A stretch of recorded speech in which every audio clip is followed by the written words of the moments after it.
Trying to set it back down.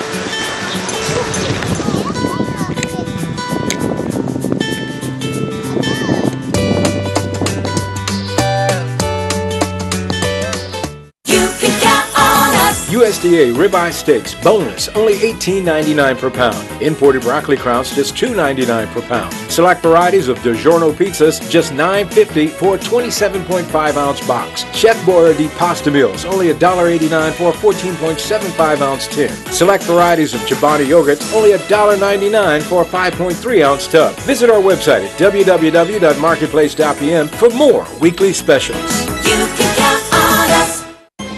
Live from Bermuda Broadcasting, this is ZBM TV9 News.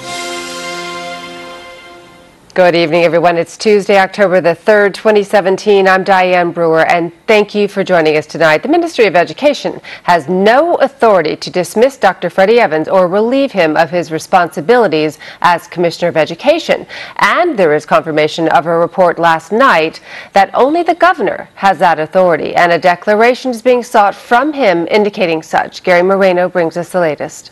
The Ministry of Education last evening, following reports that Dr. Evans was no longer Education Commissioner, issued a statement saying that it can confirm that Dr. Evans has been relieved of his duties in that role. However, Dr. Evans has not received any correspondence advising him of such.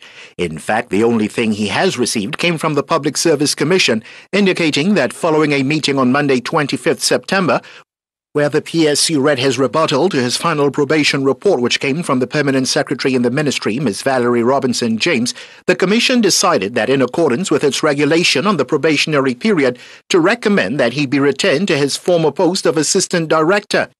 Dr. Evans' appointment was subject to a 6-month probationary period with a review of his performance and a report submitted every 2 months.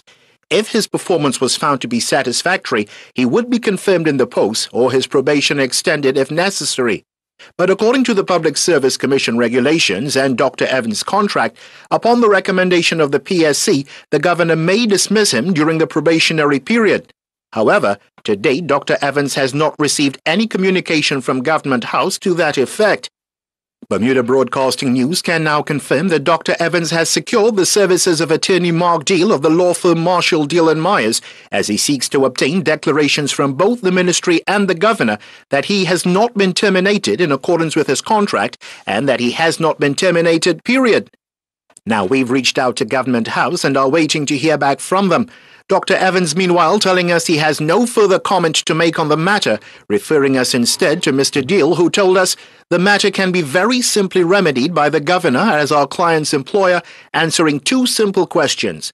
Firstly, was our client's employment terminated by him, the governor? And secondly, if so, when was this done? And please provide the communication of such to our client prior to the end of September 2017. According to Mr. Deal, our position was and continues to be that there has been no communication with the governor or anyone purporting to represent him prior to the end of September. And indeed, despite requests yesterday and today to Government House, there is silence. Mr. Deal ends by saying, we repeat our request for any proof of termination of our client's employment from either the ministry, the governor, or the Public Service Commission. Gary Moreno, reporting for the Bermuda Broadcasting News. In other news this evening, a recent trip to the U.S. by Premier and Finance Minister David Burt and Minister of Economic Development and Tourism Jamal Simmons was meant to create employment opportunities for Bermudians by attracting more business to the island. According to Mr. Burt, he and Mr. Simmons visited New York and Washington to hold talks. But what, if anything, is expected to come out of those discussions, bearing in mind the Trump government offer of tax incentives for companies to repatriate to the U.S.? A policy that doesn't seem to faze Premier Burt. One thing we know is that the cycle of legislation in the U.S. Congress takes a very long time. Proposals can be made on many different issues, and it's a question of the way in which those things work through. What I will tell you is that part of the meetings that we had in Washington, D.C. was to make sure that we have an effective presence inside of Washington, D.C. to make the Bermuda case and to make sure that we mitigate any risk in those regards. And we're confident that we'll be able to preserve Bermuda's place as a place to do business and certainly to preserve Bermuda's place as a place for an international dominance domicile for insurance and reinsurance. There are many representatives on Capitol Hill that do not want to see their insurance rates go up for their citizens, and if they mess with our domestic insurance industry, that's what the result will be. So we are going to continue to make that case. We've worked with our partners in international business and also people who are currently selling our case overseas, and we're going to make sure that we can do that even better. Elsewhere, Mr. Byrd addressed the cessation of the voluntary retirement incentive plan introduced by the former OBA government. According to Mr. Byrd, it was a practice that simply was not sustainable. The only thing that I would say is that when we became the government, we were presented with a number of items. This is something that the former government has intended to be a temporary one-year thing that they rolled over year after year after year. And I think that what you see with the situation with the buses, where there are positions that are not able to be filled, where you see when we're talking about dealing with the disabled, when we're talking about the lack of community nurses and community dentists, these are all items which were affected by the former government's reliance on paying people to retire early and then freezing the position so that we are unable to service and deliver service to the people of this country. The cabinet considered it. We said that we are not going to pay people to retire early. Those persons who want to retire early are free to do so, but we're not going to provide an additional incentive for them to do so. For those people who were affected, the public, we communicated that, and we understand clearly that there's disappointment, but we have to make decisions that are in the best interest of the country, and that is what we'll continue to do. Some of these applicants have indicated that they might be seeking legal recourse. Well, that's okay. We'll deal with that when it comes. Stay with us. More news in tonight's AccuWeather forecast after the break. You can count on us. Pretty Lady Emerald Red or White Seedless Grapes, only $3.99 per pound. Fresh assorted pork chops, just $3.49 per pound. Select varieties of Arm & Hammer laundry detergent, only $9.99 for a 61.25-ounce bottle. Select varieties of Kraft shredded cheese, just $4.09 for an 8-ounce bag. Blue Bottom margarine sticks, only $1.99 for a 1-pound box. All stores open Monday through Saturday until 10 p.m. and Sunday 9 a.m. to 7 p.m. for your shopping convenience. You can count on us. Previously at Mailboxes U.S. Express. Mailboxes Unlimited gives you an address in New Jersey for just $20 a year, and we'll ship your stuff from there to here and save you over 80% on the shipping. Join the over 11,000 people that are already members of Mailboxes U.S. Express. We are the cheapest and the fastest way to ship stuff from there to here. Excuse me while I answer my phone. My name is Steve Thompson, and I approve of this message.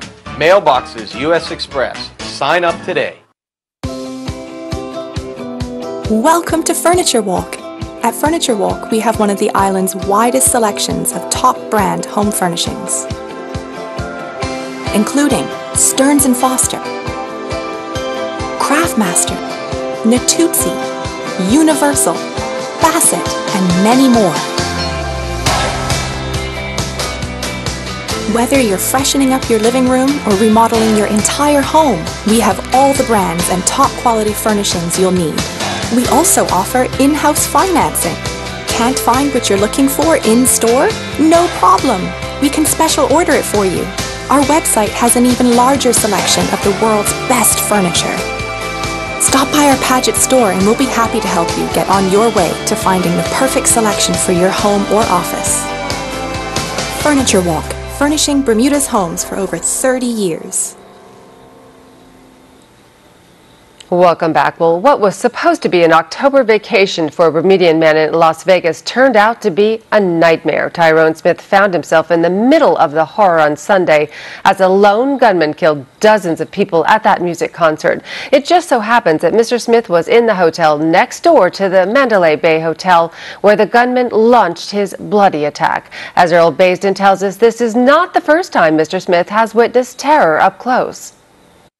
Bermuda Olympian Tyrone Smith, for a second time, found himself too close for comfort when a person decided to commit an act of terrorism. It was not long ago that Smith was in Monaco when an act of terrorism happened in the street. On Sunday night, that all came flooding back in Las Vegas when he was on lockdown at the Luxor Hotel, which is across the street from the Mandalay Bay, where a lone gunman killed 59 people and wounded more than 500 others. Smith recounts the ordeal. It was very kind of surreal. We were at the Luxor Hotel watching the Blue Man Group perform, and the Luxor Hotel is directly adjacent to the Mandalay Bay, essentially right there in the mix of the carnage that was going on at the concert. So The show came to its natural conclusion, I believe, at around 11 p.m., and they had the music playing for a little bit, and then an announcement came over the intercom system that said, due to an emergency at the Luxor Hotel, please, the hotel is going into lockdown. And we thought it was part of the show at first, the first time they made the announcement. But then a few minutes passed, and we realized, okay, this isn't part of the show. And so I hopped on my phone and started just Googling and looking at social media, and read the tweet that there was an active shooter on the Las Vegas Strip and at the Mandalay Bay, and I was thinking that's directly across from where we are right now. Smith explained what his thoughts were when he realized how close he was to danger, but still didn't know if he and his friends were safe. When everything started going off and I started reading everything, immediately I just started thinking, okay, where are the exits? Where are all these people going to run? What's human nature going to do? And where do we need to go to ensure our survival? So my head automatically started thinking about those things, and I was thinking, how can I get myself and my girlfriend in safety? How can I keep us away from the crowd, because that's the easiest target? And where can we go to stay alive? Smith was able to leave Las Vegas yesterday with things still sinking in, and now seeing people who were directly involved. On the way to the airport, there was no traffic hardly.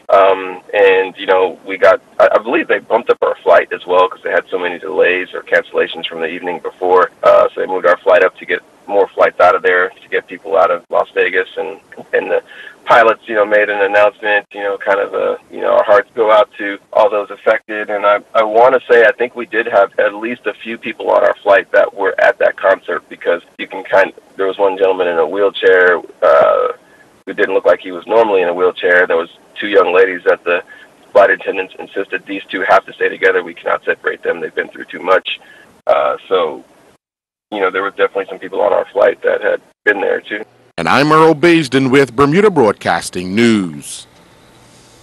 In other news tonight, the head of the Consultative Immigration Reform Group tonight brushing aside reports of a protest being staged during a recent meeting. Group Chairman William Medeiros, who told Mike Sharp it was more of a group of attendees to the meeting who were unhappy with the format of the meeting. Here's Mike Sharp with more on the meeting, which took the issues of pathways to status back in the spotlight.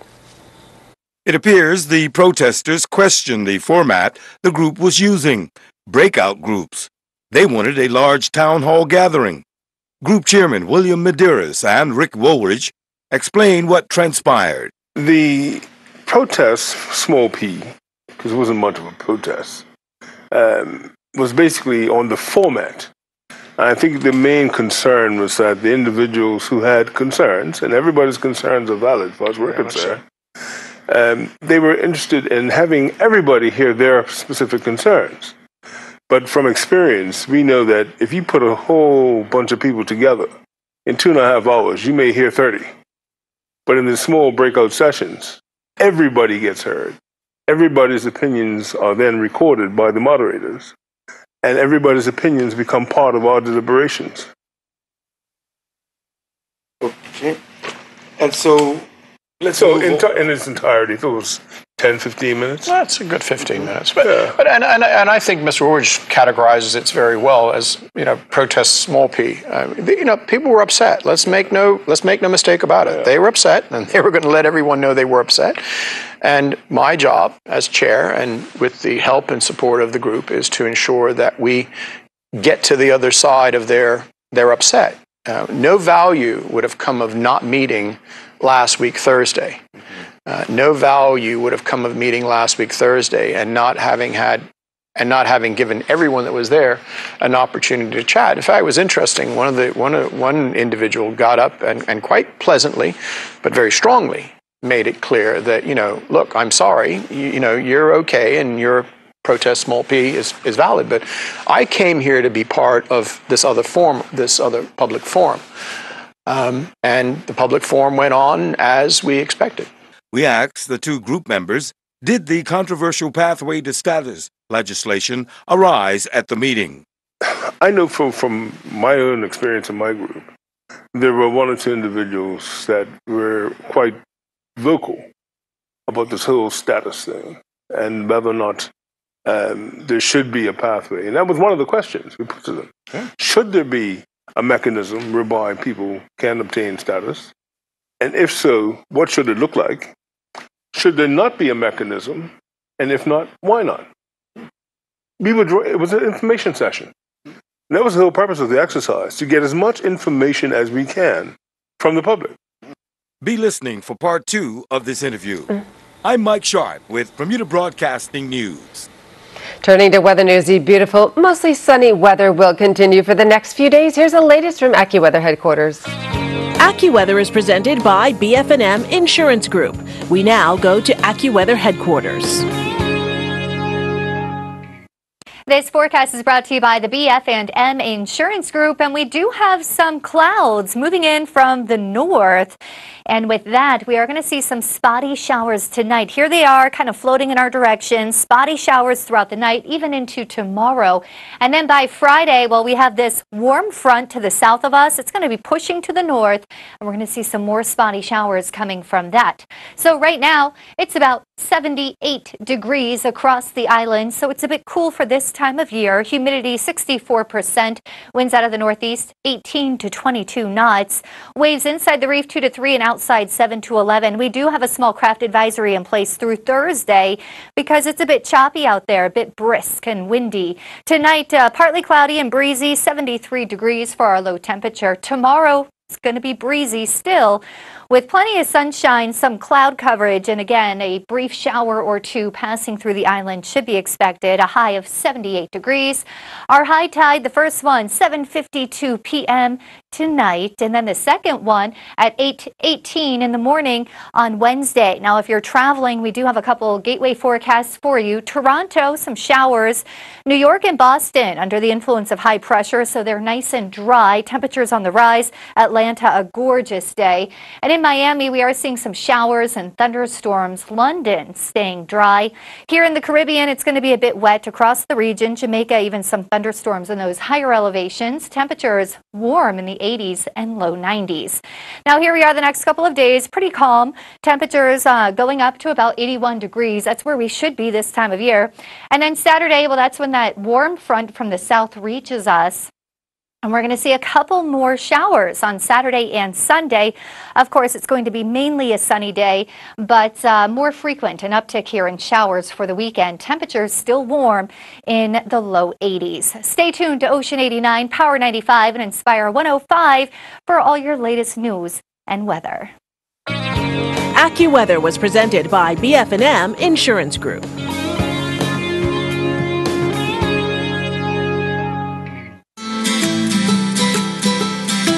This spring, as you make the transition from your living room to your patio, bring a touch of class to your outdoor living space with a new patio set from Big Savings Zone. Our new line of outdoor furniture features a wide range of sectional sofas, round and rectangular dining tables, as well as matching chairs and umbrellas. Ashley's outdoor furniture is crafted for comfort and durability, boasting a state-of-the-art rust-free finish for years of enjoyment. Exclusively available at Big Savings Zone, Southside, St. David's. Looking for a challenge, new adventures, forge lifelong friendships, and earn an extra $5,000 to $6,000 a year? Good stuff. Be a part of a proud and honorable legacy of service. The Royal Bermuda Regiment is seeking volunteers. Let's go, guys! Call us at 238-1045 or visit bermudaregiment.bm. The Royal Bermuda Regiment, your regiment.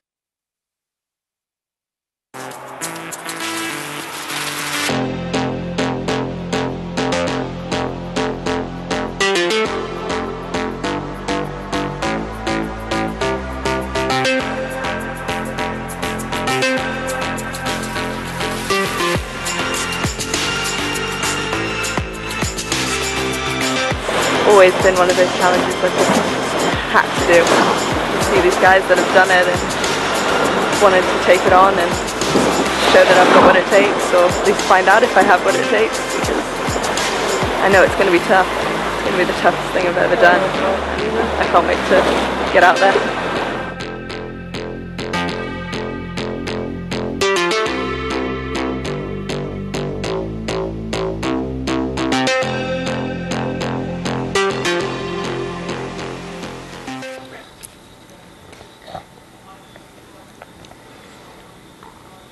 And we can report tonight that hundreds of unionized government workers are back on the job following a large union meeting that ended this morning. The meeting took place at the Hamilton Seventh-day Adventist Church and covered wages of public service workers. The meeting caused temporary disruption to public services like buses. Bermuda Industrial Union President Chris Ferbert has promised to meet with government officials to communicate decisions taken by his workers. He is quoted in the Gazette as saying he was satisfied by the meeting.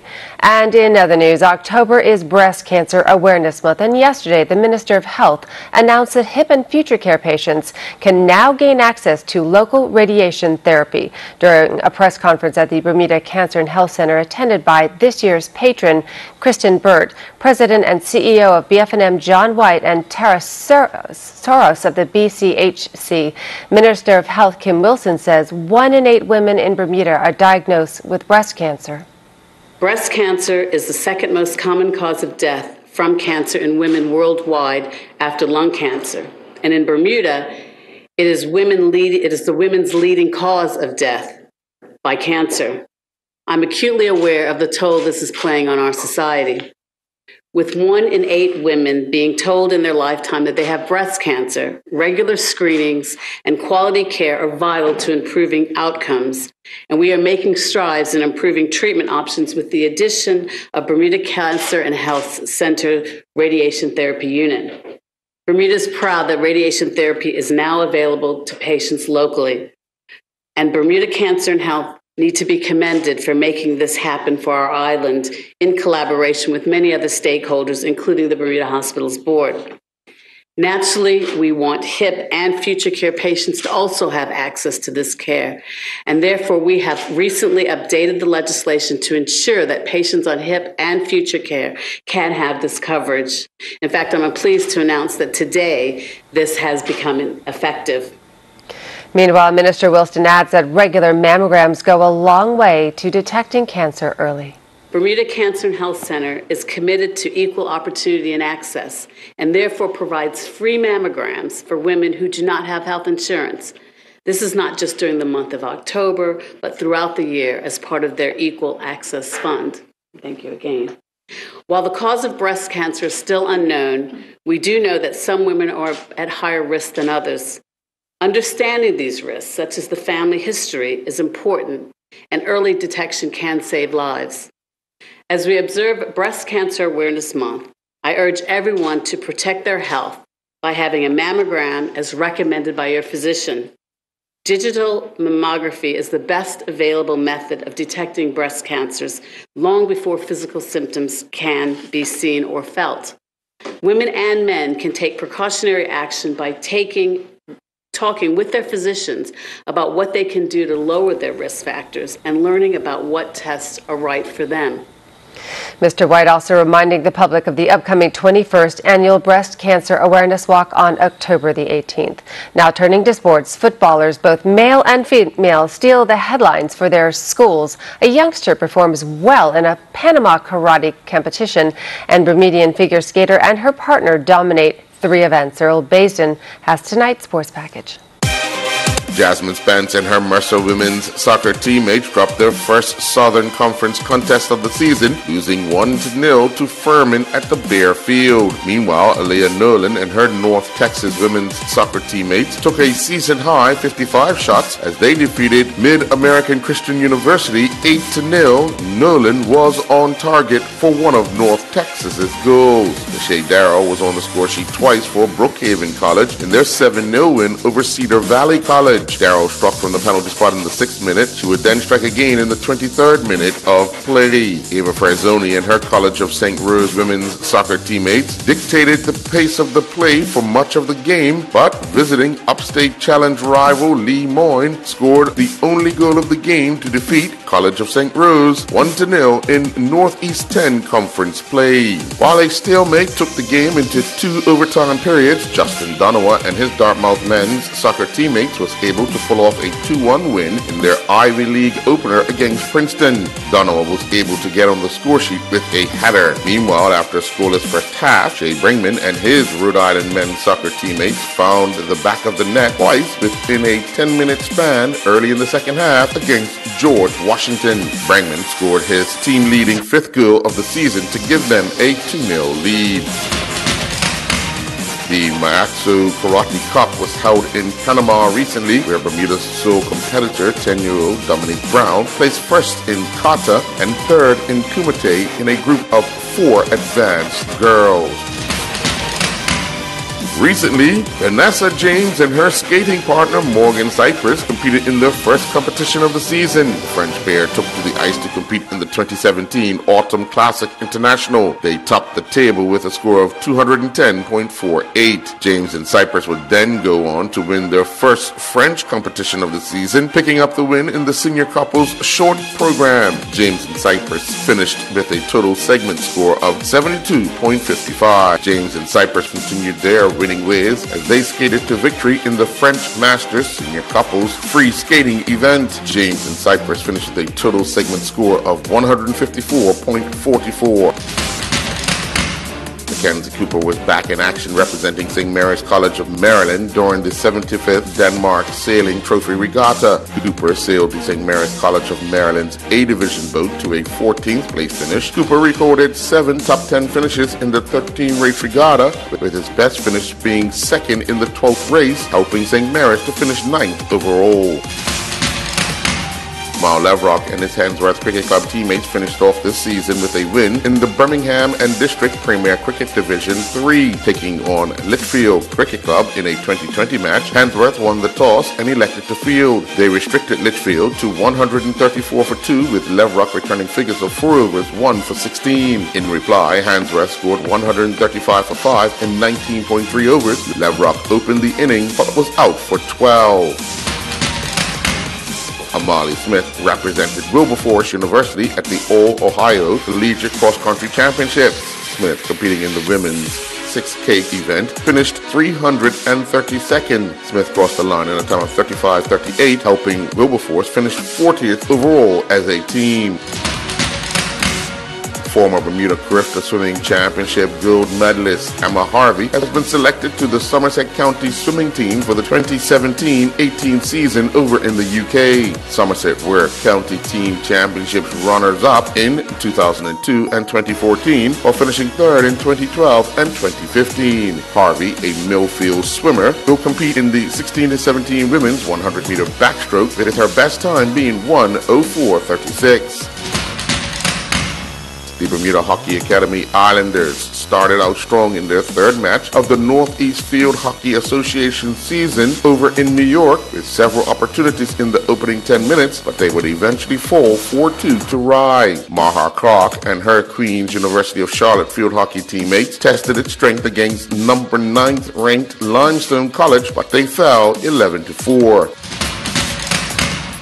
In Friesenburg-Meyer Continental Building League action at the Warwick Lanes, saw the Nifty Rollers defeat the Oddballs 25-5. The Spice Nicks defeated Quicky Licky Laundry 26-4. New Hope defeated the Bermuda Pest Control 21-9, while the Invaders defeated the Pinjammers 24-6. The Cubs defeated the Underdogs 25.5 to 4.5. I'm Earl Baisden with Bermuda Broadcasting Sports. The Marketplace Food Court is you and your family's one-stop shop. Start your day at the Breakfast Bar with omelets made to order and traditional Bermuda codfish breakfast. The chefs will cook lunch and dinner to your liking. Along with the salad bar, sandwich bar, sushi bar, and fruit bar, the Marketplace Food Court is your kitchen away from home. Every day is hassle-free with nutritious meals from the Marketplace Food Court. Visit us 7 days a week. Homemade cooking, quality service, all at prices you can count on.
Bermuda Broadcasting streams the news live on Facebook. Go to Facebook and look up ZBM News 9 and press the like button. You'll get notifications just before the news starts each night. And all of our newscasts are stored there so you can watch them 24/7 at your convenience. Bermuda Broadcasting wants to make it easy for you to stay up to date with your local news. So please sign up to watch us on Facebook Live 24/7 for up-to-date news from Bermuda Broadcasting. And that's our newscast for tonight. I'm Diane Brewer. Thank you for joining us. Have a terrific evening, everyone. Good night.